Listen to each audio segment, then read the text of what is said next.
ਧਨਾਸਰੀ ਭਗਤ ਰਵਿਦਾਸ ਜੀ ਕੀ। ਇਕ ਓੰਕਾਰ ਸਤਿਗੁਰ ਪ੍ਰਸਾਦ। ਹਮ ਸਰ ਦੀਨ दयाल ना तुम सर। अब पतियार क्या कीजा।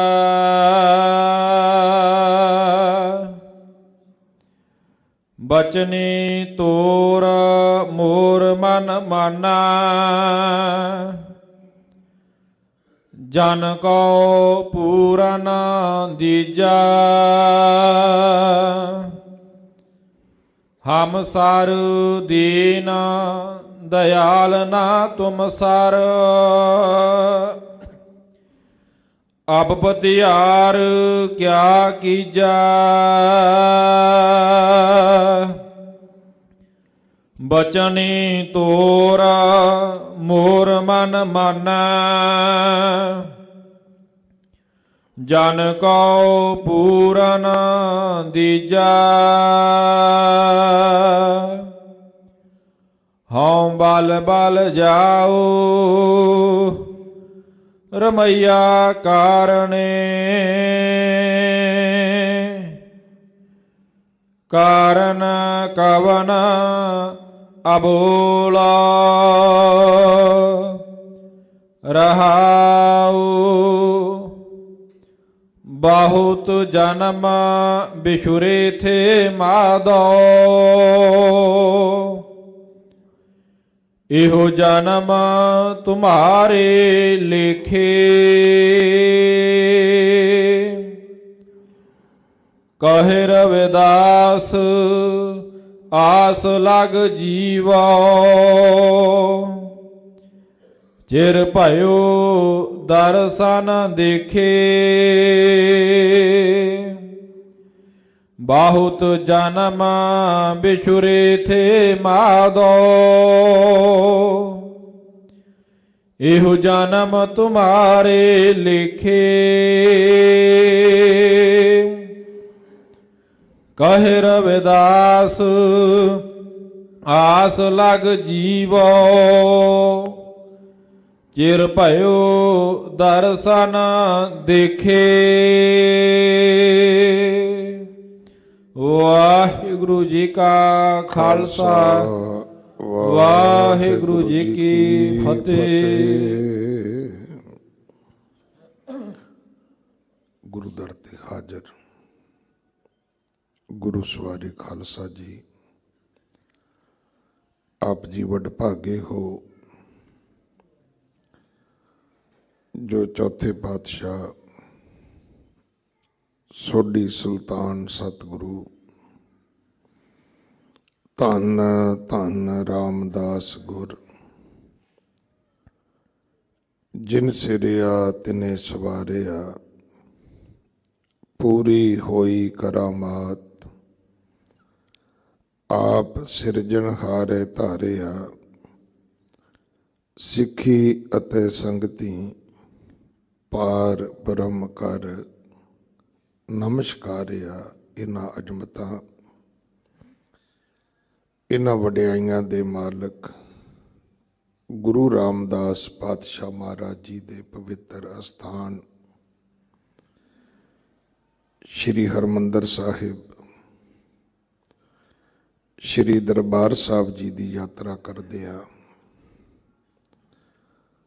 अमृत सरोवर दे इशनान करदिआं अपने लोक परलोक दे सुख दाते सतगुरु छतर चवर तखत दे मालक सतगुरु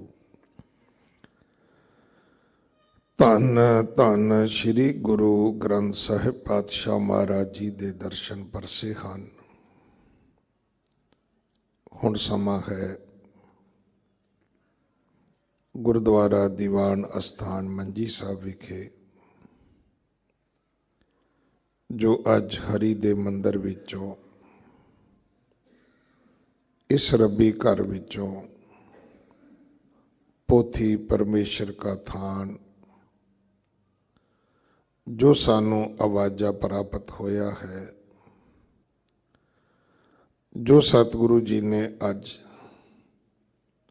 सानू श्री मुखवाक बख्शिश कीता है, उसकी विचार दा आप जी धन श्री गुरु ग्रंथ साहिब महाराज जी दे हजूर सज बैठे हो। पूरे संसार भर दे सिख और नानक नाम लेवा बहुत उत्सुकता दे नाल ये समा उड़ीकदे ने कि असीं जो श्री दरबार साहब जी तो कथा आनी है, जो अज दा सतगुरु ने सानू हुक्म कीता है, असी उसकी विचार सरवण करनी है।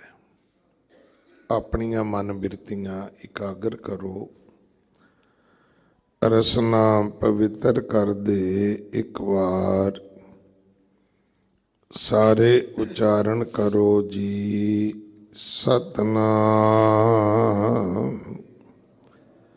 वाहे गुरु जी।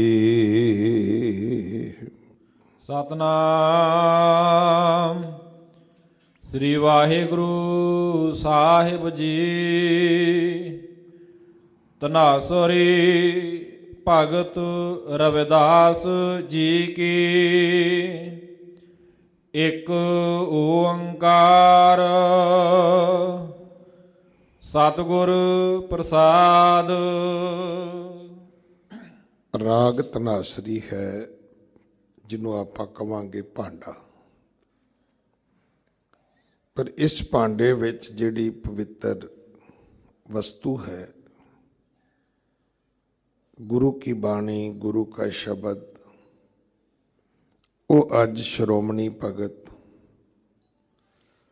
भगत रविदास जी दे पवित्र मुख तो उच्चारण होया। श्री गुरु ग्रंथ साहिब पातशाह महाराज जी दे 694 अंग ते दर्ज है। सतगुरां ने सब तो पहला परमेश्वर दा मंगल दर्ज कीता है। एक ओंकार सतगुर प्रसाद। साडे बजुर्गां दा एक मत है कि 100 सियाणियां इको मत, मूर्खा आपो अपनी।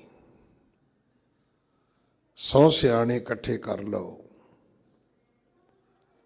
तो एक ही मत तुहानू प्राप्त होएगी, पर मूर्खां दियां 100 मतां तुहाडे सामने पेश हो जाणगियां।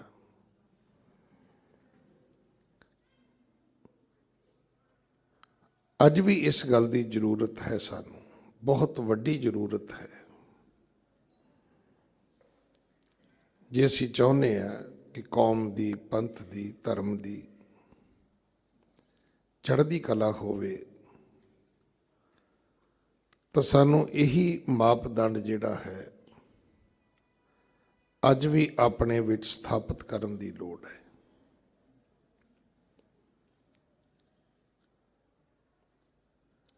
बाणी भगत रविदास जी दी है। भगत रविदास जे असीं वर्ण वंड की गल करिए जां मनुखी जातां पातां की गल करिए, तो एक बड़ी अखौती नीवीं जाति दे विच उन्हां दा जन्म हुंदा है। जे असीं उन्हां दी किरत की गल करिए तो बड़ी नीवीं जी उन्हां नूं किरत प्राप्त हुई है। वो तो आप कहते ने कि चमरट्ठा गंठ ना जनही, लोग गठावें पन्ही। कहते लोग मेरे कोलों आके जुत्तियां गंढाउंदे ने, और जेड़े उच्ची जाति वाले लोग ने, सो काल्ड जेड़े स्वर्ण जाति लोग ने, ਉਹ ਮੈਨੂੰ ਬੜੇ ਭੈੜੇ ਸ਼ਬਦ, ਬੁਰੇ ਸ਼ਬਦ, ਨੀਵੇਂ ਸ਼ਬਦ, ਫਿੱਕੇ ਸ਼ਬਦ ਬੋਲਦੇ ਨੇ। ਇਹ ਪੰਡਿਆ ਮੋਹੇ ਢੇਡ ਕਹਿਤ ਹੈ। ਪਰ ਇਹ ਹੋਇਆ ਕਿਵੇਂ? ਰਵਿਦਾਸ ਢਵੰਤਾ ਢੋਰ ਨੀਤ ਤਿਨ ਤਿਆਗੀ ਮਾਇਆ, ਪ੍ਰਗਟ ਹੋਵਾ ਸਾਧ ਸੰਗ ਹਰ ਦਰਸ਼ਨ ਪਾਇਆ। ਹੁਣ ਇਹ ਜਿਹੜਾ ਸ਼ਬਦ ਆਉਂਦਾ ਹੈ ਕਿ ਐਸੀ ਲਾਲ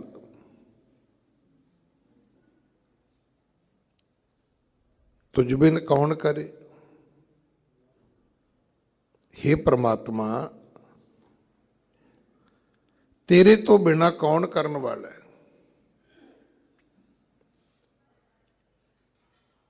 ਗਰੀਬ ਨਿਵਾਜ ਗੁਸਈਆ ਮੇਰਾ, ਮਾਥੇ ਛਤਰ ਧਰੇ। ਦੁਨੀਆ ਅਮੀਰ ਨਵਾਜ ਹੈ,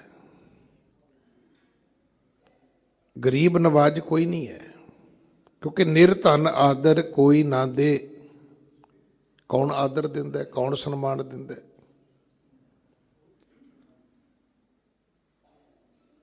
ਇਹ ਤਾਂ ਇੱਕ ਗੁਰੂ ਹੀ ਹੈ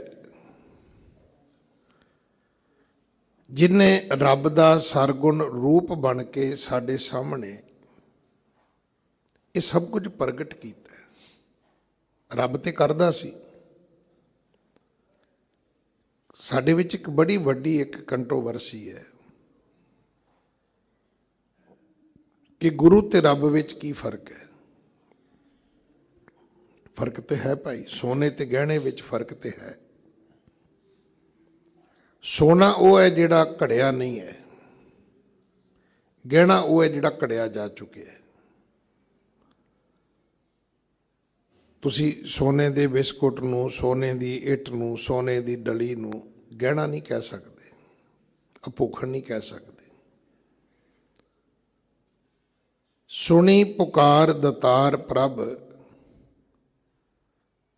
ਜਿਨੇ ਪੁਕਾਰ ਸੁਣੀ ਉਹਨੂੰ ਵਾਹਿਗੁਰੂ ਕਹਿੰਦੇ ਨੇ। ਗੁਰੂ ਨਾਨਕ ਜਗ ਮਾਹੇ ਪਠਾਇਆ, ਜਿਹਨੂੰ ਭੇਜਿਆ ਗਿਆ ਉਹਨੂੰ ਗੁਰੂ ਕਹਿੰਦੇ ਨੇ।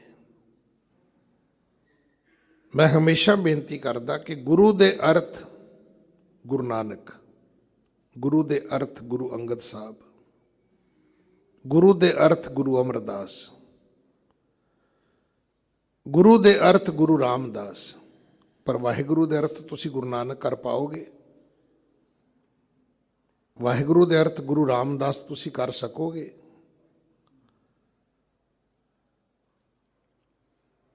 ਹਾਂ, ਗੁਰੂ ਤੇ ਰੱਬ ਵਿੱਚ ਭੇਦ ਨਹੀਂ। ਇਹ ਉਹਦੇ ਦੋ ਰੂਪ ਨੇ, ਇੱਕ ਨਿਰਗੁਣ ਹੈ, ਇੱਕ ਸਰਗੁਣ ਹੈ। ਇਹ ਸਰਗੁਣ ਰੂਪ ਹੈ। ਨਿਰਗੁਣ ਰੂਪ ਵਿੱਚ ਉਹਦਾ ਆਕਾਰ ਹੀ ਕੋਈ ਨਹੀਂ ਹੈਗਾ। ਔਰ ਗੁਰੂ ਸਾਹਿਬਾਨਾਂ ਨੇ ਕਿਉਂਕਿ ਸਤਿਗੁਰ ਵਿੱਚ ਆਪ ਰਖਿਓਣ ਕਰ ਪ੍ਰਗਟ ਆਖ ਸੁਣਾਇਆ। ਉਸ ਰੱਬੀ ਮਰਿਆਦਾ ਨੂੰ ਜਦੋਂ ਤੁਸੀਂ ਗੁਰੂ ਨਾਨਕ ਦੇ ਘਰ ਵਿੱਚ ਆਓਗੇ, ਜਿਹੜੀ ਤੁਹਾਨੂੰ ਸਭ ਤੋਂ ਵੱਡੀ ਗੱਲ ਸਮਝਣ ਦੀ ਲੋੜ ਹੈ ਕਿ ਇੱਥੇ ਜਥੇਬੰਦੀਆਂ ਦੀ ਮਰਿਆਦਾ ਨਹੀਂ ਹੈ, ਇੱਥੇ ਸੰਪਰਦਾਵਾਂ ਦੀ ਮਰਿਆਦਾ ਨਹੀਂ ਹੈ, ਇੱਥੇ ਜਿਹੜੇ ਬੁੱਧੀਜੀਵੀ ਨੇ ਉਹਨਾਂ ਦੀ ਮਰਿਆਦਾ ਨਹੀਂ ਹੈ, ਇੱਥੇ ਰੱਬ ਦੀ ਮਰਿਆਦਾ ਹੈ। ਜਿੰਨੀਆਂ ਸੰਸਥਾਵਾਂ ਤੁਸੀਂ ਸਿੱਖ ਧਰਮ ਦੇ ਵਿੱਚ ਵੇਖੋਗੇ, ਭਾਵੇਂ ਉਹ ਲੰਗਰ ਹੈ, ਪੰਗਤ ਹੈ, ਭਾਵੇਂ ਸੰਗਤ ਹੈ, ਭਾਵੇਂ ਸਰੋਵਰ ਹੈ, ਭਾਵੇਂ ਅੰਮ੍ਰਿਤ ਹੈ, ਇਹਨਾਂ ਸਾਰੀਆਂ ਦੇ ਵਿੱਚੋਂ ਤੁਹਾਨੂੰ ਇੱਕ ਜਿਹੜੀ ਝਲਕ ਨਜ਼ਰ ਆਏਗੀ ਉਹ ਇਹ ਹੈ ਕਿ ਇੱਥੇ ਰੱਬੀ ਮਰਿਆਦਾ ਹੈ। ਇੱਥੇ ਉਹ ਸਾਰੇ ਗੁਣ ਤੁਹਾਨੂੰ ਮਿਲਣਗੇ ਜਿਹੜੇ ਰੱਬ ਦੇ ਵਿੱਚ ਨੇ। ਨਹੀਂ ਤਾਂ ਕੀ ਭਗਤ ਰਵਿਦਾਸ ਦੀ ਬਾਣੀ ਗੁਰੂ ਗ੍ਰੰਥ ਸਾਹਿਬ 'ਚ ਦਰਜ ਹੋ ਸਕਦੀ ਸੀ? ਜਿਸ ਭਗਤ ਨੂੰ ਮੰਦਿਰ 'ਚੋਂ ਕੱਢ ਦਿੱਤਾ ਗਿਆ, ਉਹਨੂੰ ਹਰੀ ਦੇ ਮੰਦਿਰ ਵਿੱਚ ਬਿਠਾਉਣ ਦੀ ਕੀ ਲੋੜ ਸੀ?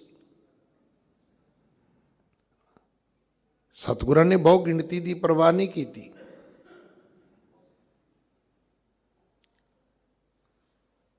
ਸਗੋਂ ਸੱਚ ਇਹ ਹੈ ਕਿ ਸਾਨੂੰ ਇੱਕ ਮਾਰਗ ਦਿੱਤਾ ਹੈ ਭਾਈ, ਨੀਚ ਜਾਤ ਹਰ ਜਪਤਿਆ ਊਤਮ ਪਦਵੀ ਪਾਏ।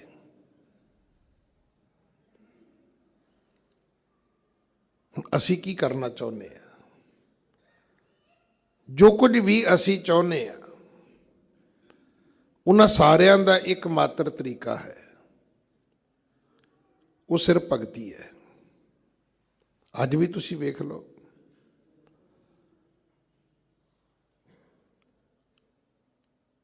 ਕਿ ਜਦੋਂ ਅਸੀਂ ਕੌਮੀ ਪ੍ਰਾਪਤੀਆਂ ਦੀ ਵੀ ਗੱਲ ਕਰਦੇ ਹਾਂ, ਨਾ ਉੱਥੇ ਬਾਣੀ ਹੈ ਨਾ ਉੱਥੇ ਬਾਣਾ ਹੈ। ਕੀ ਹੁਣ ਇਹਨਾਂ ਤੋਂ ਅਸੀਂ ਤਕਦੀਰ ਲਿਖਾਵਾਂਗੇ ਆਪਣੀ ਕੌਮ ਦੀ, ਆਪਣੇ ਧਰਮ ਦੀ, ਆਪਣੇ ਪੰਥ ਦੀ?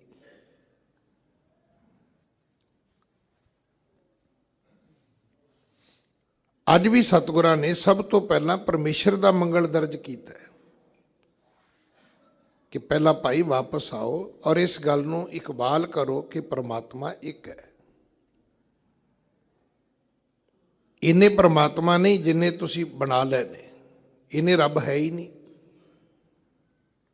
ਰੱਬ ਇੱਕ ਹੈ ਪਰ ਇੱਕ ਥਾਂ ਤੇ ਨਹੀਂ ਹੈ। ਜਿੰਨੀਆਂ ਥਾਵਾਂ ਤੁਸੀਂ ਰੱਬ ਦੀਆਂ ਮਿਥ ਲਈਆਂ ਨੇ, ਇੰਨੀਆਂ ਥਾਵਾਂ ਤੇ ਰੱਬ ਰਹਿੰਦਾ ਹੀ ਨਹੀਂ ਹੈ।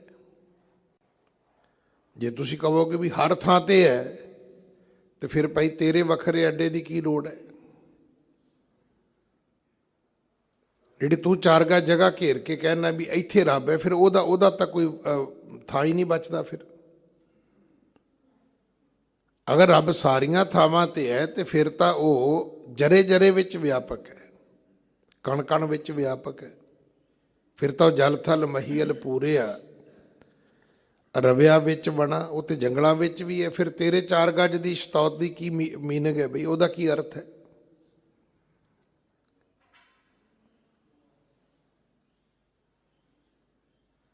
ਬੜੇ ਸਾਲ ਪਹਿਲਾਂ, ਮਤਲਬ ਜੇ ਮੈਂ ਕਹਾਂ ਵੀ ਇਹ ਗਲਤੀ 35 ਸਾਲ ਪੁਰਾਣੀ ਹੈ ਤੇ ਇਹਦੇ 'ਚ ਵੀ ਕੋਈ ਅਤਕਥਨੀ ਨਹੀਂ ਹੈ ਕਿ ਕੁਝ ਸ਼ਰਾਬ ਦਾ ਸੇਵਨ ਕਰਕੇ ਵਿਅਕਤੀ ਰਾਤ ਬੇੜੀ ਵਿੱਚ ਬੈਠ ਗਿਆ, ਲਾਗੇ ਚੱਪੂ ਮਾਰਨ।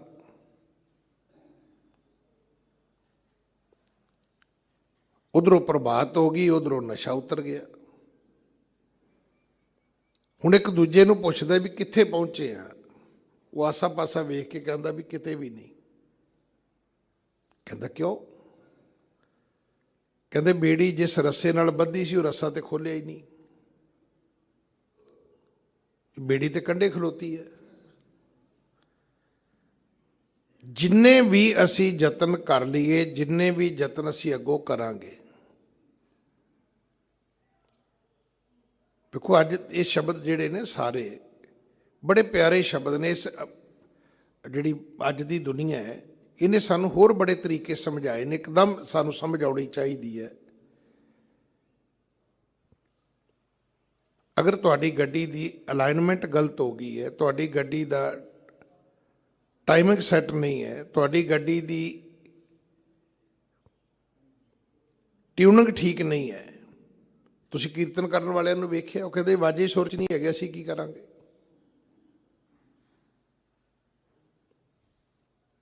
ਜਿਹੜੀ ਮੂਲ ਜਿਹੜਾ ਸੂਤਰ ਹੈ, ਸਭ ਤੋਂ ਪਹਿਲੀ ਗੱਲ ਇਹ ਹੈ ਕਿ ਸਿੱਖ ਧਰਮ ਇੱਕ ਰੱਬ ਤੇ ਆਧਾਰਿਤ ਹੈ, ਤੇ ਰੱਬ ਉਹ ਜਿਹੜਾ ਇੱਕ ਥਾਂ ਤੇ ਨਹੀਂ ਹੈ।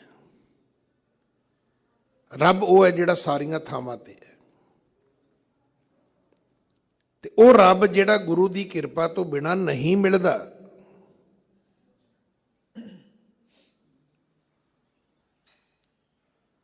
ਉਸ ਨੂੰ ਮਿਲਣ ਦਾ ਜਿਹੜਾ ਬੈਸਟ ਤਰੀਕਾ, ਜਿਹੜਾ ਸਭ ਤੋਂ ਵਧੀਆ ਤਰੀਕਾ, ਉਹ ਹੈ ਗੁਰੂ ਦੀ ਕਿਰਪਾ। ਹੁਣ ਅਸੀਂ ਆਪਣੇ ਧਰਮ ਨੂੰ ਕਿੱਥੇ ਲੈ ਕੇ ਖੜਾ ਕਰ ਦਿੱਤਾ? ਅਸੀਂ ਦੋ ਤਰ੍ਹਾਂ ਦੇ ਸਿੱਖ ਬਣ ਗਏ, ਇੱਕ ਸੁਖ ਵਾਲੇ, ਇੱਕ ਸੁਖਣਾ ਵਾਲੇ। ਬਹੁਤੀ ਕੈਟਾਗਰੀ ਸਾਡੀ ਸੁਖਣਾ ਵਾਲੀ ਹੈ ਵੀ ਪਹਿਲਾਂ ਸੁਖਣਾ ਸੁਖ ਲਈ, ਫਿਰ ਸੁਖਣਾ ਚੜਾਤੀ। ਜੇ ਭੁੱਲ ਗਏ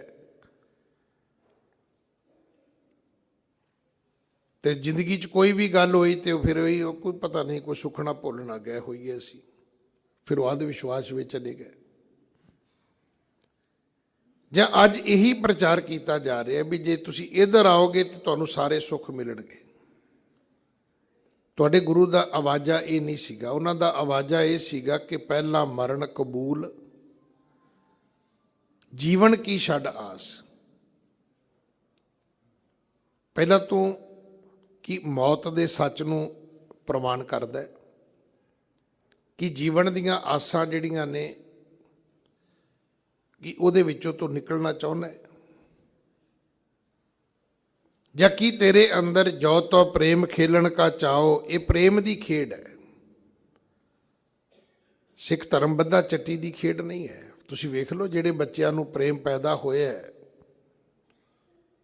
ਉਹ ਕਿੰਨੀਆਂ ਸੋਹਣੀਆਂ ਦਸਤਾਰਾਂ ਸਜਾਉਂਦੇ ਨੇ, ਕਿੰਨੇ ਸੋਹਣੇ ਉਹ ਮਹਾਰਾਜ ਦੇ ਬਖਸ਼ੇ ਕਕਾਰ ਜਿਹੜੇ ਨੇ ਉਹਨਾਂ ਨੂੰ ਆਪਣੇ ਸਰੀਰ ਦੇ ਉੱਤੇ ਧਾਰਨ ਕਰਦੇ ਨੇ। ਔਰ ਉਹਨਾਂ ਨੂੰ ਇਸ ਗੱਲ ਦਾ ਮਾਣ ਹੈ, ਸਵੈ ਮਾਣ ਹੈ, ਪ੍ਰਾਊਡ ਹੈ ਇਸ ਗੱਲ ਦਾ ਕਿ ਅਸੀਂ ਸਿੱਖ ਹਾਂ। ਉਹ ਛੁਪਾਉਂਦੇ ਨਹੀਂ ਸਿੱਖੀ ਨੂੰ।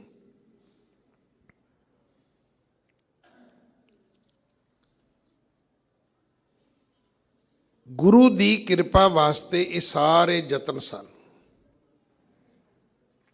ਔਰ ਇਹ ਸਾਰਾ ਕੁਝ ਵਪਾਰਕ ਕਿਵੇਂ ਹੋ ਗਿਆ, ਕਮਰਸ਼ੀਅਲ ਕਿਵੇਂ ਹੋ ਗਿਆ।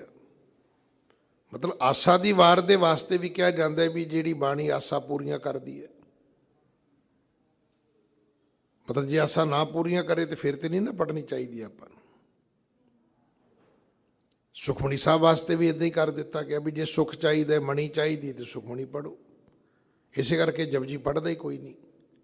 ਪਰ ਯਾਦ ਰੱਖੀ, ਜੇ ਤੈਨੂੰ ਮਾਂ ਬਾਪ ਨੇ ਨਾਮ ਦੀ ਗੁੜਤੀ ਦੇਣੀ ਹੋਈ ਤੇ ਜਪਜੀ ਪੜ੍ਹਨਾ ਪੈਣਾ ਹੈ। ਜੇ ਤੂੰ ਵੀ ਖੰਡੇ ਬਾਟੇ ਦੀ ਪੌੜ ਲੈਣੀ ਹੈ ਤੇ ਜਪਜੀ ਉਦੋਂ ਵੀ ਪੜ੍ਹਨਾ ਪੈਣਾ ਹੈ। ਜੇ ਤੂੰ ਰੋਜ਼ ਉੱਠ ਕੇ ਸਿੱਖੀ ਦਾ ਨੇਮ ਨਿਭਾਉਣਾ ਹੈ ਤੇ ਜਪਜੀ ਪੜ੍ਹਨਾ ਪੈਣਾ ਹੈ। ਇਹ ਵੀ ਚੇਤਾ ਰੱਖੀ ਵੀ ਜੇ ਤੇਰੀ ਮਰਿਆਦਾ ਦੇ ਨਾਲ ਕਦੇ ਦਾਹ ਸੰਸਕਾਰ ਹੋਇਆ, ਚਿਖਾ ਚਿੰਨੀ ਪਈ ਤੇ ਜਪਜੀ ਉੱਥੇ ਵੀ ਪੜ੍ਹਨਾ ਪੈਣਾ ਹੈ। ਤੂੰ ਸਾਰੀ ਜ਼ਿੰਦਗੀ ਪੜ੍ਹੀ ਭਾਵੇਂ ਨਾ ਪੜ੍ਹੀ।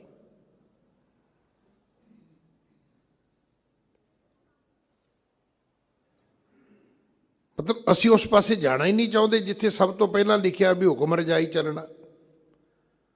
ਨਾ ਸਾਨੂੰ ਹੁਕਮ ਚੰਗਾ ਲੱਗਦਾ, ਨਾ ਸਾਨੂੰ ਰਜਾ ਚੰਗੀ ਲੱਗਦੀ ਹੈ। ਜਿੱਥੇ ਸਹਿ ਸਿਆਣਪਾਂ ਛੱਡਣ ਦੀ ਪਹਿਲੀ ਪੌੜੀ ਹੈ ਕਿ ਇੱਕ ਨਾ ਚੱਲੇ ਨਾਲ।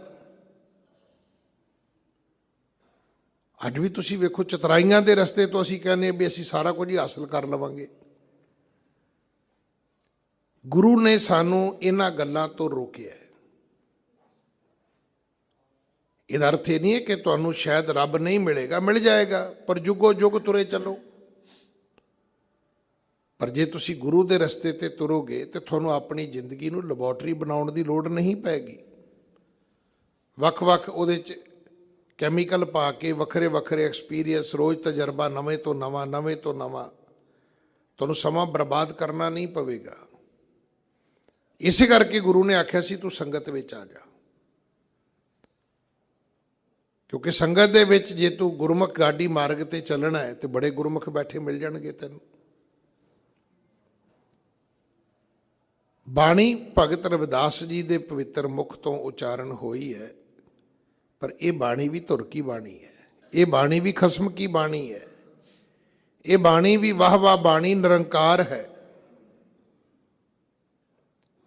ਸਗੋਂ ਸਾਨੂੰ ਇਹ ਗੱਲ ਸਮਝ ਆਉਣੀ ਚਾਹੀਦੀ ਵੀ ਏਡਾ ਦੁਨੀਆ ਦਾ ਭਾਈਚਾਰਾ ਗੁਰੂ ਨੇ ਇਕੱਠਾ ਕਰ ਦਿੱਤਾ। ਅੱਜ ਕਿਤੇ ਨਾ ਕਿਤੇ ਸਾਡੇ ਤੋਂ ਕੋਈ ਨਾ ਕੋਈ ਭੁੱਲ ਜ਼ਰੂਰ ਹੋਈ ਹੈ ਕਿ ਅੱਜ ਵੱਖਰੇ ਰਵਿਦਾਸ ਟੈਂਪਲ ਬਣਨੇ ਸ਼ੁਰੂ ਹੋ ਗਏ।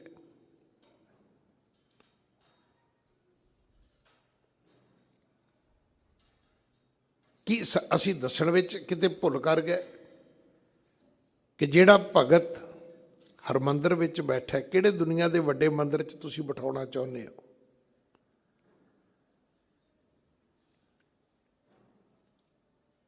ਗੁਰੂਆਂ ਦੇ ਬਰਾਬਰ ਬਾਣੀ ਦਰਜ ਹੈ। ਐਸਾ ਗੁਰੂ ਗ੍ਰੰਥ ਸਾਹਿਬ ਜੀ ਦਾ ਪਾਠ ਦੀਦਾਰ ਕਰੋ, ਬਿਲਕੁਲ ਐਸਾ ਨਹੀਂ ਹੈ ਕਿ ਗੁਰੂਆਂ ਦੀ ਬਾਣੀ ਵੱਖਰੀ, ਭਗਤਾਂ ਦੀ ਬਾਣੀ ਵੱਖਰੀ ਹੈ। ਇਹਦੇ 'ਚ ਕੋਈ ਵਰਨ ਵੰਡ ਨਹੀਂ ਹੈ, ਕੋਈ ਜਾਤ ਪਾਤ ਦਾ ਵਿਤਕਰਾ ਨਹੀਂ ਹੈ।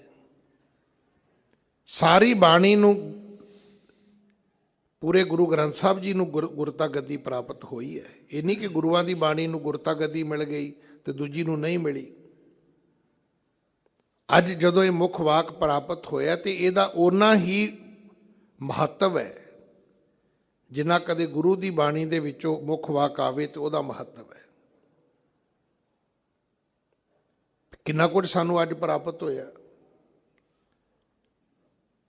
ਕਿ ਜਿਹੜਾ ਵਿਅਕਤੀ ਲੋਕਾਂ ਦੀਆਂ ਜੁੱਤੀਆਂ ਗੰਢਦਾ ਸੀ, ਪਰ ਹੋਇਆ ਕਿਵੇਂ?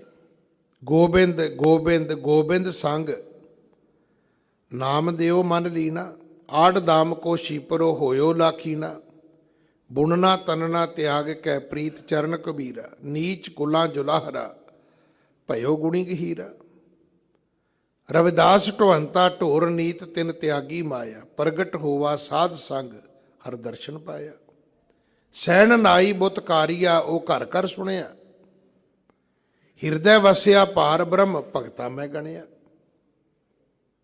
ਇਹ ਬਿਦ ਸੁਣ ਕੇ ਜਾਟਰੋ ਉੱਠ ਭਗਤੀ ਲਾਗਾ, ਮਿਲੇ ਪ੍ਰਤੱਖ ਗੁਸਈਆਂ ਧੰਨਾ ਵਡਭਾਗਾ। ਗੁਰੂ ਨਾਨਕ ਦੇ ਘਰ ਵਿੱਚ ਜਦੋਂ ਵੀ ਆਓਗੇ ਇੱਕੋ ਹੀ ਪਤਾ ਲੱਗੇਗਾ, ਨਾਨਕ ਕੈ ਘਰ ਕੇਵਲ ਨਾਮ। ਇੱਥੇ ਸਿਰਫ ਬਾਣੀ ਦੀ ਹੀ ਚਰਚਾ ਹੈ। ਆਪਾਂ ਹਰਿਮੰਦਰ ਸਾਹਿਬ ਗਏ, ਸਵੇਰੇ ਗਏ, ਦੁਪਹਿਰੇ ਗਏ, ਜਿਸ ਵੇਲੇ ਵੀ ਗਏ ਆਪਾਂ ਨੂੰ ਕੀ ਸੁਣਿਆ? ਉੱਥੇ ਬਾਣੀ ਪੜ੍ਹੀ ਜਾਂਦੀ ਹੈ, ਉੱਥੇ ਬਾਣੀ ਗਾਈ ਜਾਂਦੀ ਹੈ, ਉੱਥੇ ਬਾਣੀ ਹੀ ਸੁਣਾਈ ਜਾਂਦੀ ਹੈ, ਬਾਣੀ ਹੀ ਉੱਥੇ ਬੈਠ ਕੇ ਸੁਣੀ ਜਾਂਦੀ ਹੈ। ਤੁਸੀਂ ਉੱਥੇ ਬੈਠ ਕੇ ਕੀ ਸੁਣਿਆ? ਹਾਂਜੀ। ਹਮ ਸਰ ਦੀਨ ਦਇਆਲ ਨਾ ਤੁਮ ਸਰ, ਅਬ ਪਤਿਆਰ ਕਿਆ ਕੀਜੈ। ਭਗਤ ਰਵਿਦਾਸ ਪਰਮਾਤਮਾ ਨੂੰ ਸੰਬੋਧਨ ਹੋ ਕੇ ਕਹਿੰਦੇ ਨੇ, ਪਰਮਾਤਮਾ ਹਮ ਸਰ ਦੀਨ, ਮੇਰੇ ਵਰਗਾ ਗਰੀਬ, ਮੇਰੇ ਵਰਗਾ ਨਿਮਾਣਾ ਨਹੀਂ, ਹੋਰ ਕੋਈ ਨਹੀਂ ਹੋ ਸਕਦਾ। ਮੇਰੇ ਤੋਂ ਵੱਧ ਨਿਮਾਣਾ, ਮੇਰੇ ਤੋਂ ਵੱਧ ਗਰੀਬ ਹੋਰ ਕੌਣ ਹੋ ਸਕਦਾ ਹੈ? ਹੁਣ ਇੱਥੇ ਅਸੀਂ ਜਦੋਂ ਵੀ ਦਾਅਵਾ ਕਰਦੇ ਹਾਂ ਮੇਰੇ ਤੋਂ ਸਿਆਣਾ ਕੋਈ ਨਹੀਂ ਹੋ ਸਕਦਾ, ਮੇਰੇ ਤੋਂ ਅਮੀਰ ਕੋਈ ਨਹੀਂ ਹੋ ਸਕਦਾ, ਅਸੀਂ ਇਸ ਪਾਸੇ ਨੂੰ ਤੁਰਦੇ ਹੀ ਨਹੀਂ।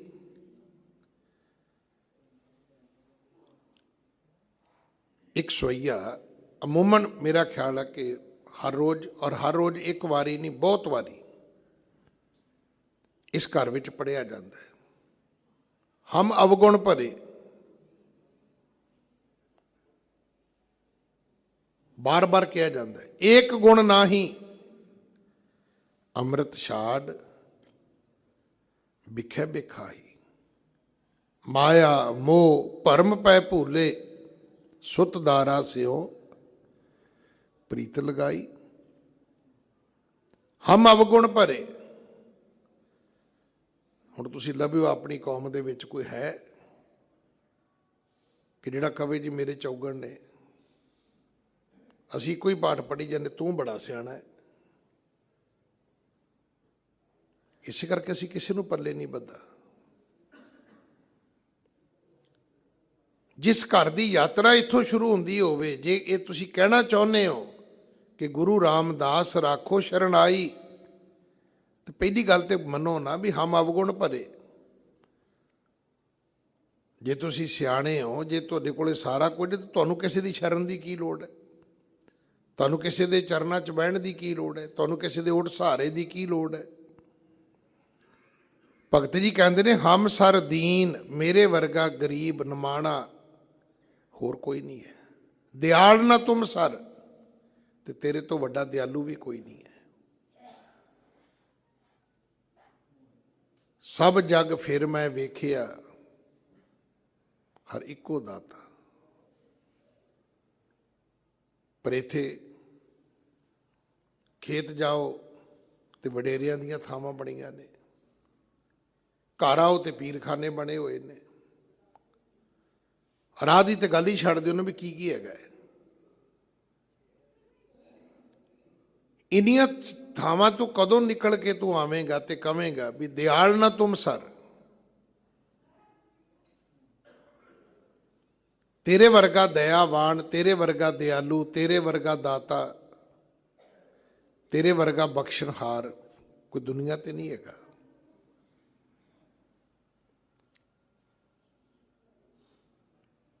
ਹੁਣ ਇਹ ਗੱਲ ਕਹਿਣ ਨਾਲ ਤੇ ਨਹੀਂ ਨਾ ਬਣਨੀ ਇਕੱਲੀ ਕਿ ਸੱਜਣ ਸੱਚਾ ਪਾਤਸ਼ਾਹ, ਇਕੱਲਾ ਉੱਚੀ ਕਹਿਣ ਨਾਲ ਨਹੀਂ ਬਣਨਾ, ਮੰਨਣਾ ਪੈਣਾ ਹੈ ਨਾ ਤੇਰੇ ਵਰਗਾ ਕੋਈ ਸੱਚਾ ਹੈ, ਨਾ ਤੇਰੇ ਵਰਗਾ ਕੋਈ ਪਾਤਸ਼ਾਹ ਹੈ, ਔਰ ਸੱਜਣ ਵੀ ਤੇਰੇ ਵਰਗਾ ਕੋਈ ਨਹੀਂ ਹੈ। ਪਾਤਸ਼ਾਹ ਹੋਣਗੇ ਪਰ ਉਹਨਾਂ ਦੀਆਂ ਤੇ ਦੁਸ਼ਮਣੀਆਂ ਹੀ ਨਹੀਂ ਖਤਮ ਹੁੰਦੀਆਂ, ਰਾਜਿਆਂ ਦੇ ਤੇ ਵੈਰ ਵਿਰੋਧ ਹੀ ਨਹੀਂ ਮੁੱਕਦੇ।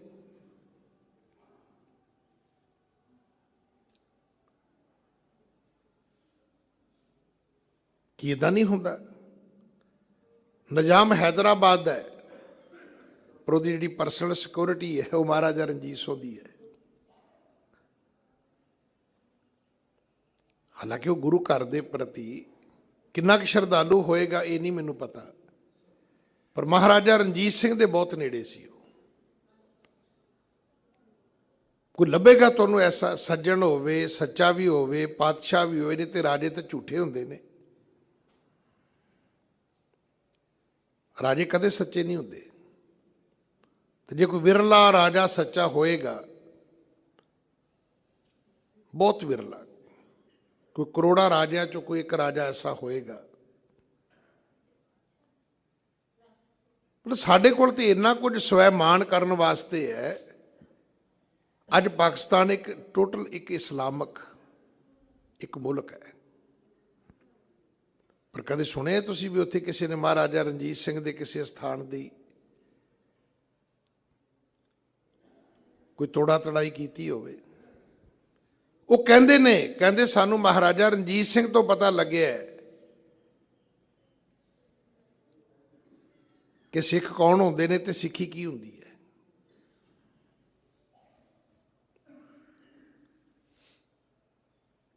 ਮੈਂ ਜਦੋਂ ਆਪ ਪਹਿਲੀ ਵਾਰੀ ਸੁਣਿਆ ਨਾ ਵੀ ਮਹਾਰਾਜਾ ਰਣਜੀਤ ਸਿੰਘ ਨੇ ਦਰਬਾਰ ਸਾਹਿਬ ਤੇ ਸੋਨੇ ਦੀ ਸੇਵਾ ਕੀਤੀ, ਬੜੀ ਵੱਡੀ ਗੱਲ ਸੀ ਬਈ, ਐਡਾ ਸ਼ਰਧਾਲੂ ਰਾਜਾ।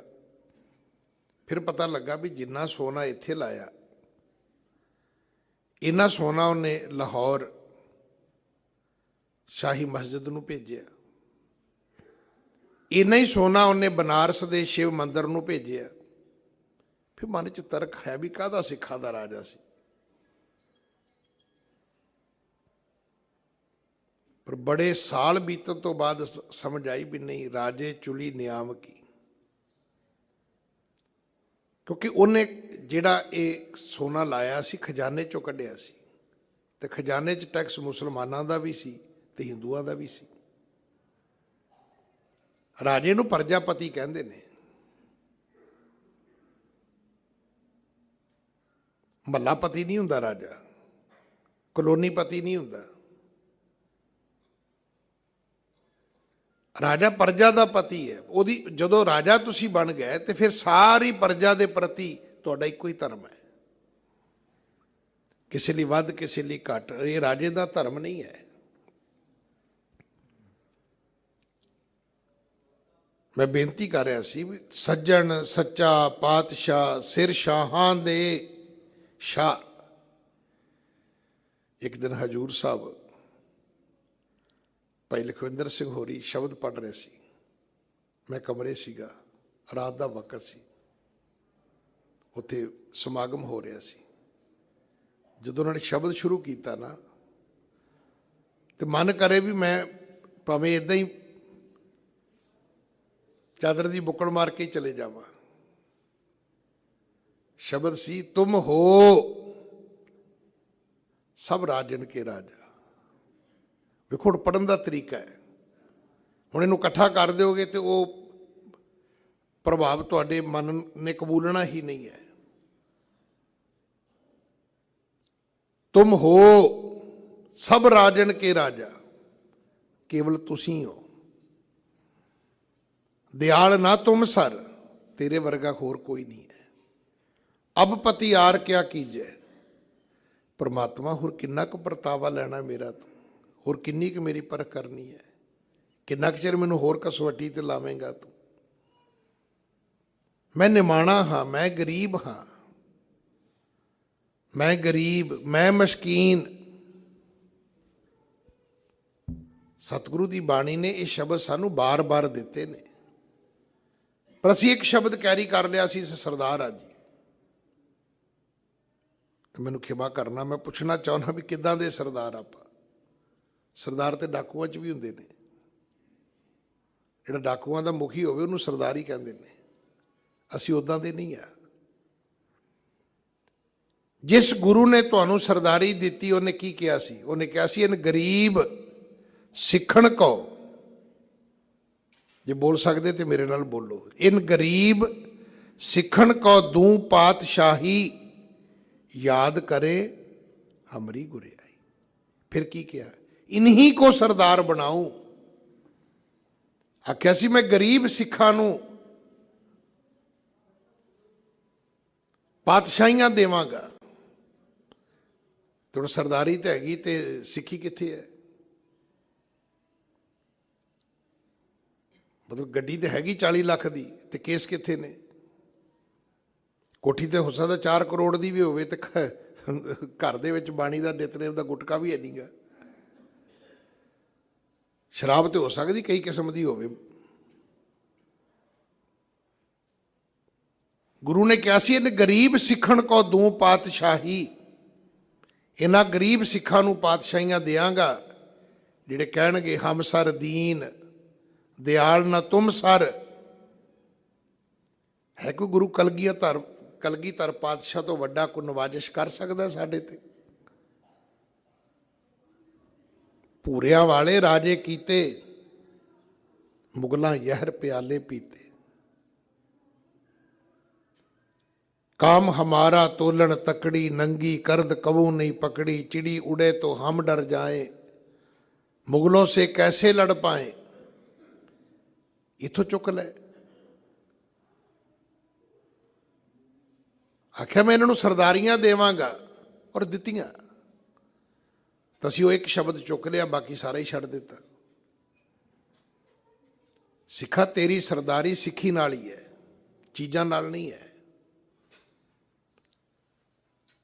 भगत जी कहते परमात्मा हुर किन्ना चिर मेरा परतावा लवेगा।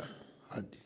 बचनी तोर मूर मन माना, जन को पूरन दीजा। मेरा मन तेरे बचनां दे विच मन जाए, जन को पूरन दीजा। बस मैनू ये सिदक दे दे, पूर्ण भरोसा मैनू तेरे बाणी ते होना चाहिए। ये शब्द है 20 बिस्वे गुर का मन मानै, सो सेवक परमेश्वर की गत जाने। हुण दसो बाणी ते भरोसा है आपां नूं? जे बाणी ते भरोसा हुंदा ते इन्ने देहधारी गुरु किवें पैदा हो जांदे? तुसीं जिन्हां नूं नहीं मानदे है वो भी देहधारी गुरु ने, मैनूं खिमा कर देना।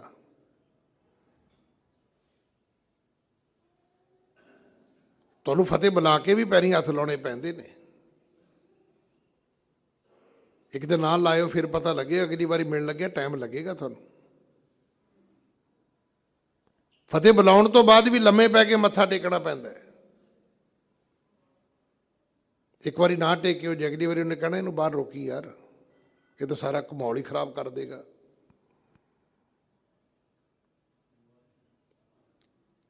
ਸਾਨੂੰ ਲੋੜ ਨਹੀਂ ਸੀ,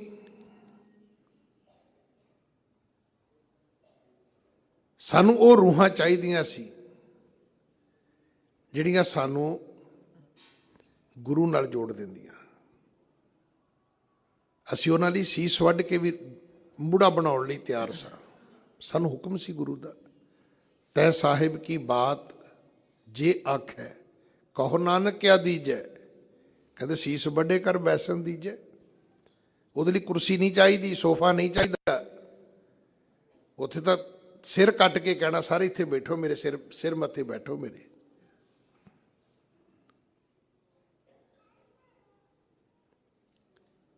ਮੈਨੂੰ ਇਹ ਸਿਦਕ ਚਾਹੀਦਾ ਹੈ। ਕਿਹੜਾ? ਬਚਨੀ ਤੋਰ ਮੋਰ ਮਨ ਮਾਨੈ, ਤੇਰੇ ਬਚਨਾਂ ਦੇ ਵਿੱਚ ਮੇਰਾ ਮਨ ਮੰਨ ਜਾਏ। ਮੈਂ ਗਰੀਬ ਹਾਂ, ਮੈਨੂੰ ਕੁਝ ਨਹੀਂ ਚਾਹੀਦਾ, ਮੈਨੂੰ ਧਨ ਪ੍ਰੋਪਰਟੀ ਨਹੀਂ ਚਾਹੀਦੀ, ਮੈਨੂੰ ਸਿੱਖੀ ਸਿਦਕ ਚਾਹੀਦਾ ਹੈ, ਭਰੋਸਾ ਚਾਹੀਦਾ ਹੈ, ਮੈਨੂੰ ਤੇਰੇ ਬਚਨਾਂ 'ਚ ਵਿਸ਼ਵਾਸ ਚਾਹੀਦਾ ਹੈ। ਭਗਤ ਹੈ ਹੀ ਉਹ ਹੈ। ਰਾਮ ਜਪੋ ਜੀ ਐਸੇ ਐਸੇ, ਦੇਖੋ ਪਹਿਲੀ ਗੱਲ, ਜਦੋਂ ਭਗਤ ਪ੍ਰਹਿਲਾਦ ਹੋਇਆ ਉਦੋਂ ਦਸ਼ਰਥ ਦੇ ਬੇਟੇ ਸ਼੍ਰੀ ਰਾਮਚੰਦਰ ਉਦੋਂ ਨਹੀਂ ਹੁੰਦੇ ਸਨ। ਦੂਸਰੀ ਗੱਲ, ਭਗਤ ਪ੍ਰਹਿਲਾਦ ਦੇ ਕੋਲ ਕੀ ਹੈ? ਇੱਕ ਸਿਦਕ ਹੈ। ਦੂਜੇ ਪਾਸੇ ਕੀ ਹੈ? ਦੂਜੇ ਪਾਸੇ ਬਾਪ ਹੈ, ਬੜੀ ਵੱਡੀ ਸਲਤਨਤ ਹੈ, ਰਾਜ ਭਾਗ ਹੈ। ਦਸ਼ਰਥ ਦੇ 4 ਬੇਟਿਆਂ ਦੇ, ਹਰਨਾਕਸ਼ ਦੇ 4 ਬੇਟਿਆਂ ਦੇ ਵਿੱਚੋਂ ਪ੍ਰਹਿਲਾਦ ਜਿਹੜਾ ਹੈ ਉਹ ਵੱਡਾ ਤੇ ਪਹਿਲਾ ਹੈ। ਸਾਰੀ ਹਕੂਮਤ ਹੀ ਉਹਦੀ ਸੀ।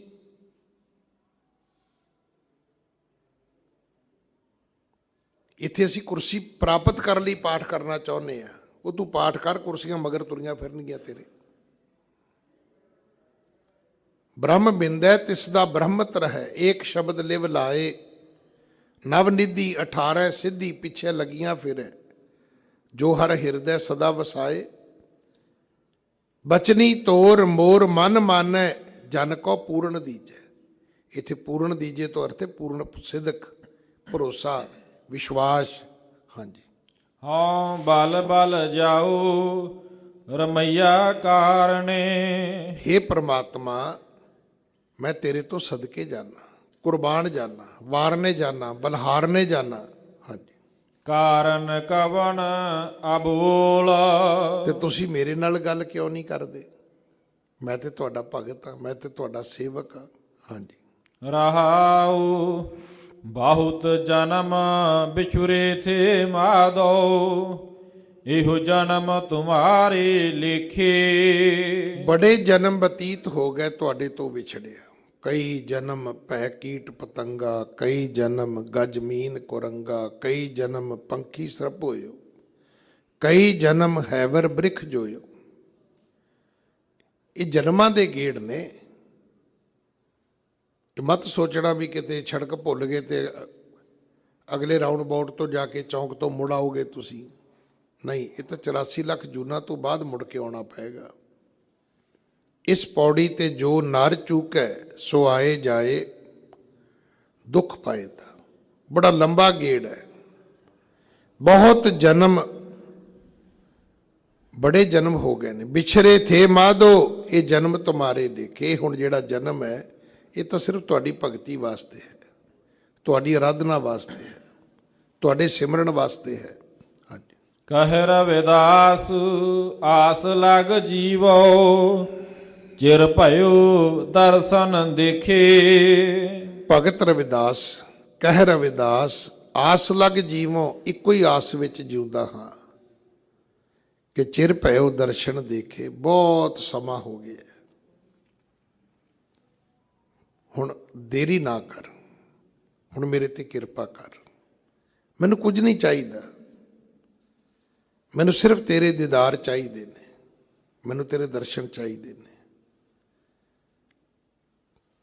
ਇਹ ਗੱਲ ਮੈਂ ਇੱਕ ਬਿਲਕੁਲ ਮਜ਼ਦੂਰ ਬਜ਼ੁਰਗ ਤੋਂ ਸੁਣੀ ਸੀ। ਉਹ ਸਾਡੇ ਪਿੰਡ ਵਿਆਹਿਆ ਸੀਗਾ ਤੇ ਅਸੀਂ ਉਹਨੂੰ ਫੁੱਫੜ ਕਹਿੰਦੇ ਸੀ। ਕੁਝ ਪਰਿਵਾਰਕ ਸੰਸਕਾਰ ਵੀ ਸੀਗੇ ਵੀ ਨਾਂ ਲੈ ਕੇ ਨਹੀਂ ਬੋਲਣਾ, ਭਾਊ ਜੀ ਕਹਿਣਾ, ਬਾਈ ਜੀ ਕਹਿਣਾ, ਚਾਚਾ ਤਾਇਆ ਕਹਿਣਾ ਸਭ ਨੂੰ, ਭਾਵੇਂ ਅਮੀਰ ਹੋਵੇ ਗਰੀਬ ਹੋਵੇ। ਤੁਸੀਂ ਯਕੀਨ ਕਰਨਾ, ਕਦੇ ਕਈ ਕੁਹਾੜੀ ਲੈ ਕੇ ਜਾਣਾ ਮਿਸਤਰੀ ਕੋਲੇ, ਕਦੇ ਕੋਈ ਜੁੱਤੀ ਗਣਾਉਣ ਜਾਣਾ, ਤੇ ਇੰਨੀ ਹਿੰਮਤ ਨਹੀਂ ਸੀ ਹੁੰਦੀ ਕਿ ਉਹਦਾ ਨਾਂ ਲਿਆ ਜਾਵੇ। ਚਾਚਾ ਤਾਇਆ ਕਹਿਣਾ, ਪਿਤਾ ਦੇ ਹਿਸਾਬ ਨਾਲ ਵੱਡੇ ਛੋਟੇ ਦੇ। ਤੂੰ ਵਿਆਹ ਸੀ ਪਿੰਡ, ਮੈਂ ਉਹਨੂੰ ਕਹਿ ਬੈਠਾ, ਮੈਂ ਕਿਹਾ ਫੁੱਫੜ ਜੀ ਚਾਹ ਪੀਓਗੇ? ਨਾ ਫੁੱਫੜ ਜੀ ਨਹੀਂ ਉਦੋਂ। ਮੈਂ ਕਿਹਾ ਫੁੱਫੜਾ ਚਾਹ ਪੀਏਗਾ? ਤੇ ਮੈਨੂੰ ਕਹਿੰਦਾ ਵੀ ਕਾਕਾ, ਚਾਹ ਤੇ ਮਿਲਣ ਦੀ ਹੁੰਦੀ ਹੈ, ਦੂਜੀ ਤੇ ਢਿੱਡ ਫੂਕਣੀ ਹੈ। ਉਹ ਮੈਨੂੰ ਅੱਜ ਤੱਕ ਨਹੀਂ ਕਦੇ ਭੁੱਲੀ। ਇਹ ਕਿਸੇ ਗ੍ਰੰਥ ਚੋਂ ਇਹ ਗਿਆਨ ਨਹੀਂ ਮਿਲਦਾ ਜਿਹੜਾ ਬਜ਼ੁਰਗਾਂ ਦੀ ਜ਼ਿੰਦਗੀ ਚੋਂ ਮਿਲਦਾ ਹੈ ਨਾ, ਇਹ ਸੱਚ ਹੈ। ਅਗਰ ਕੋਈ ਵਿਅਕਤੀ ਤੁਹਾਨੂੰ ਮਿਲ ਕੇ ਖੁਸ਼ ਨਹੀਂ ਹੋਇਆ, ਮਤ ਸੋਚਣਾ ਤੁਹਾਡੇ ਗਿਫਟ ਲੈ ਕੇ, ਤੁਹਾਡੇ ਘਰੋਂ ਕੋਈ ਚੰਗੀ ਚੋਖੇ ਖਾ ਕੇ ਉੱਪਰ ਖੁਸ਼ ਪ੍ਰਸੰਨ ਹੋ ਜਾਏਗਾ। ਜ਼ਿੰਦਗੀ ਦਾ ਤਾਤਪਰਜ ਇਹ ਹੈ ਕਿ ਮਿਲਵੇ ਕੀ ਸ਼ੋਭਾ ਵਰਨ ਨਾ ਸਕੋ। ਮਿਲਣ ਦੀ ਜਿਹੜੀ ਘੜੀ ਹੈ, ਜੋ ਉਹਦਾ ਆਨੰਦ ਹੈ, ਜੋ ਉਹਦਾ ਮਿਲਾਪ ਦਾ ਜੋ ਸਮਾਂ, ਜੋ ਪਰਮਾਤਮਾ ਉਹ ਵਕਤ ਦੀ ਖੁਸ਼ੀ ਕਿਸੇ ਨੂੰ ਦਿੰਦਾ ਹੈ, ਉਹਨੂੰ ਕਿਸੇ ਹੋਰ ਸ਼ਬਦਾਂ ਵਿੱਚ, ਕਿਸੇ ਪਦਾਰਥਾਂ ਵਿੱਚ, ਕਿਸੇ ਵਸਤਾਂ ਦੇ ਵਿੱਚ ਵੰਡ ਕੇ ਵੇਖਿਆ, ਬੋਲਿਆ ਹੀ ਨਹੀਂ ਜਾ ਸਕਦਾ। ਤੇ ਤੁਸੀਂ ਜਦੋਂ ਵੀ ਗੁਰਬਾਣੀ ਪੜ੍ਹੋਗੇ ਉੱਥੇ ਰੱਬ ਦੇ ਦੀਦਾਰ ਦੀ ਗੱਲ ਹੈ, ਦਰਸ਼ਨਾਂ ਦੀ ਗੱਲ ਹੈ। ਦਰਸ਼ਨ ਦੇਖ ਜੀਵਾਂ ਗੁਰ ਤੇਰਾ। ਇੱਥੇ ਵੀ ਭਗਤ ਜੀ ਕਹਿੰਦੇ ਨੇ, ਹੇ ਪ੍ਰਮਾਤਮਾ ਕਹਿ ਰਵਿਦਾਸ ਆਸ ਲੱਗ ਜੀਵੋ, ਮੈਂ ਇਸ ਆਸ ਵਿੱਚ ਜਿਉ ਰਿਹਾ ਕਿ ਇੱਕ ਵਾਰੀ ਇਹ ਦੋਏ ਨੈਣਾ ਮਤ ਛੂ ਹੋ, ਫਿਰ ਦੇਖਣ ਕੀ ਆਸ। ਬਾਬਾ ਫਰੀਦ ਕਹਿੰਦੇ, ਕਾਂ ਤੂੰ ਸਾਰਾ ਕੁਝ ਖਾ ਲਿਆ ਮੇਰਾ, ਪਰ ਇੱਕ ਉਸ ਆਪਣੇ ਪਿਆਰੇ ਨੂੰ ਵੇਖਣ ਦੀਆਂ ਅੱਖਾਂ ਤੇ ਛੱਡ ਦੇ ਮੇਰੀਆਂ। ਭਾਈ ਮਤੀ ਦਾਸ ਨੂੰ ਪੁੱਛਿਆ ਵੀ ਤੇਰੀ ਕੋਈ ਇੱਛਾ ਹੈ? ਕਹਿਣ ਲੱਗਾ ਹੈ। ਕੀ ਹੈ? ਕਹਿੰਦੇ, ਜਦੋਂ ਫਟਿਆਂ ਵਿੱਚ ਮੈਨੂੰ ਜਕੜੋਗੇ, ਜਦੋਂ ਤੁਸੀਂ ਮੇਰੇ ਸਿਰ ਤੇ ਆਰਾ ਚਲਾਓਗੇ, ਰੱਖੋਗੇ, ਤੇ ਕੰਮ ਕਰਨਾ, ਮੇਰਾ ਮੂੰਹ ਮੇਰੇ ਗੁਰੂ ਦੇ ਪਿੰਜਰੇ ਵੱਲ ਕਰ ਦੇਣਾ। ਕੀ ਕਰੇਗਾ? ਕਹਿੰਦਾ, ਜਿੰਨਾ ਚਿਰ ਅੱਖਾਂ 'ਚ ਜੋਤ ਰਹੂਗੀ ਉਹਨਾਂ ਚਿਰ ਵੇਖ ਲਾਂਗਾ। ਆਪਾਂ ਗੁਰਦੁਆਰੇ ਕੀ ਲੈਣਾ ਹੁੰਦੇ ਆ? ਦਰਸ਼ਨ ਕਰਨੀ ਤਾਂ ਹੁੰਦੇ ਆ। ਬਸ ਫਰਕ ਇੰਨਾ ਹੀ ਹੈ ਕਿ ਇਹ ਸਰਗੁਣ ਰੂਪ ਦੇ ਦਰਸ਼ਨ ਨੇ, ਤੇ ਭਗਤ ਜੀ ਹੁਣ ਅਗਲੇ ਨਿਰਗੁਣ ਰੂਪ ਦੇ ਦਰਸ਼ਨ ਵੇਖਣਾ ਚਾਹੁੰਦੇ ਨੇ। ਉਹ ਜੋਤ ਹੈ, ਉਹ ਪ੍ਰਕਾਸ਼ ਹੈ, ਉਹ ਨੂਰ ਹੈ। ਇੰਨੇ ਸ਼ਬਦ ਪ੍ਰਵਾਨ ਕਰਨਾ, ਭੁੱਲਾਂ ਮੇਰੀਆਂ ਨੇ ਖਿਮਾ ਕਰ ਦੇਣੀਆਂ। ਉਪਦੇਸ਼ ਸਤਿਗੁਰੂ ਜੀ ਦਾ ਹੈ, ਆਪਣੇ ਪੱਲੇ ਬੰਨ ਲੈਣਾ। ਆਪਾਂ ਅੰਤਲੀਆਂ 2 ਪੰਕਤੀਆਂ ਦਾ ਪਾਠ ਫਤਿਹ ਬੁਲਾਉਣ ਤੋਂ ਪਹਿਲਾਂ ਕਰਨਾ ਹੈ। ਬਹੁਤ ਧੰਨਵਾਦ ਅਕਾਲ ਪੁਰਖ ਦਾ, ਧੰਨ ਸ਼੍ਰੀ ਗੁਰੂ ਗ੍ਰੰਥ ਸਾਹਿਬ ਮਹਾਰਾਜ ਜੀ ਦਾ, ਜਿਨ੍ਹਾਂ ਨੇ ਕਿਰਪਾ ਕੀਤੀ 2 ਸ਼ਬਦ ਬੋਲਣ ਦੀ ਦਾਤ ਬਖਸ਼ੀ ਹੈ। ਆਪ ਸੰਗਤ ਦਾ ਧੰਨਵਾਦ ਜੋ ਹਮੇਸ਼ਾ ਪਿਆਰ ਅਸੀਸ ਦਿੰਦੇ ਹੋ। ਮੈਂ ਸਿੰਘ ਸਾਹਿਬ ਗਿਆਨੀ ਜਗਤਾਰ ਸਿੰਘ ਜੀ ਹੈੱਡ ਗ੍ਰੰਥੀ ਸਾਹਿਬ ਜੀ ਦਾ ਧੰਨਵਾਦ ਕਰਦਾ। ਬਹੁਤ ਛੋਟੇ ਭਰਾਵਾਂ ਵਾਂਗੂ ਪਿਆਰ ਕਰਦੇ ਨੇ।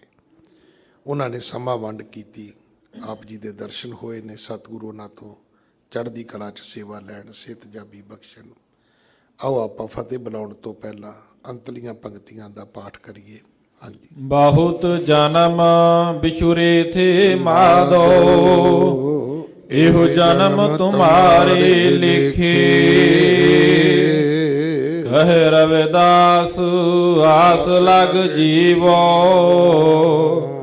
ਚਿਰ ਭਇਓ ਦਰਸ਼ਨ ਦੇਖੇ। ਵਾਹਿਗੁਰੂ ਜੀ ਕਾ ਖਾਲਸਾ, ਵਾਹਿਗੁਰੂ ਜੀ ਕੀ ਫਤਿਹ।